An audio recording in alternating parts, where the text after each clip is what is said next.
नमस्कार दोस्तों, Mannu short and classes में आपका हार्दिक स्वागत है। डिक्टेशन स्टार्ट होगी 80 शब्द प्रति मिनट ठीक 3 सेकंड बाद। स्टार्ट।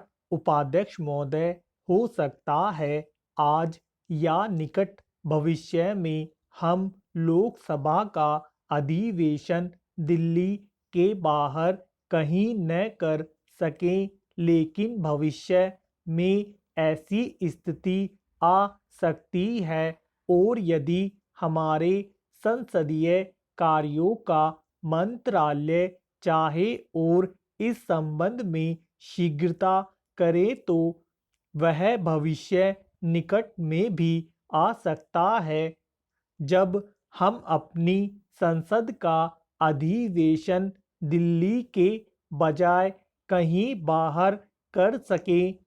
वैसे अभी भी हमारे देश में अनेक प्रदेश ऐसे हैं जहां जाड़ों में कहीं अधिवेशन होता है। जम्मू कश्मीर की विधानसभा गर्मियों में श्रीनगर में बैठती है तो जाड़ों में जम्मू में बैठती है। बम्बई की विधानसभा भी पूना में बैठा करती थी। कांग्रेस राज्य का एक ऐसा भी उदाहरण है कि मध्य भारत राज्य तो एक था मगर उसमें दो राजधानियां थी, एक ग्वालियर में और दूसरी इंदौर में। इसलिए जब हमारे कांग्रेस के मित्र इसका विरोध करते हैं तो वह मेरी समझ में नहीं आता। जहाँ तक कठिनाइयों का संबंध है उन्हें हम हल करने का प्रयत्न करें, लेकिन इस प्रश्न के साथ भावनाएं जुड़ी हुई है और हम उनकी उपेक्षा नहीं कर सकते। अभी विवाद ने जो रंग पकड़ा है उससे लगता है कि अगर हम इस चीज को सरसरी तौर पर समाप्त कर दें कि सदस्यों को ले जाने में बड़ी कठिनाई होगी, वहाँ भवन नहीं होगा, हम कहाँ बैठेंगे, तो यह उचित नहीं होगा।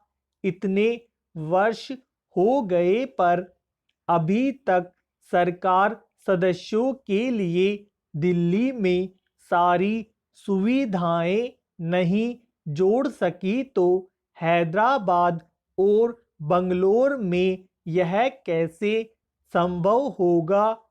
यह तर्क भी दिया जा सकता है और इन तर्कों में बल भी है, मगर इस प्रस्ताव के मूल में जो भावना है उसका समादर किया जाना चाहिए कि देश की एकता को पुष्ट करने के लिए यह बात कही जा रही है। किसी राजनीतिक स्वार्थ की सिद्धि के लिए नहीं।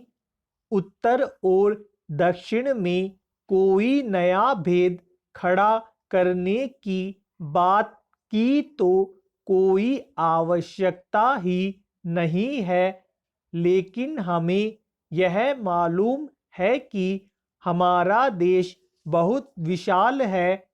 जब भी हम साहित्य में उसका विवरण पढ़ते हैं तो उसकी विशालता हमारे हृदय को बहुत अच्छी लगती है, लेकिन जब इस विशाल देश में हमको घूमना पड़ता है तो भारी कठिनाइयों का सामना करना होता है।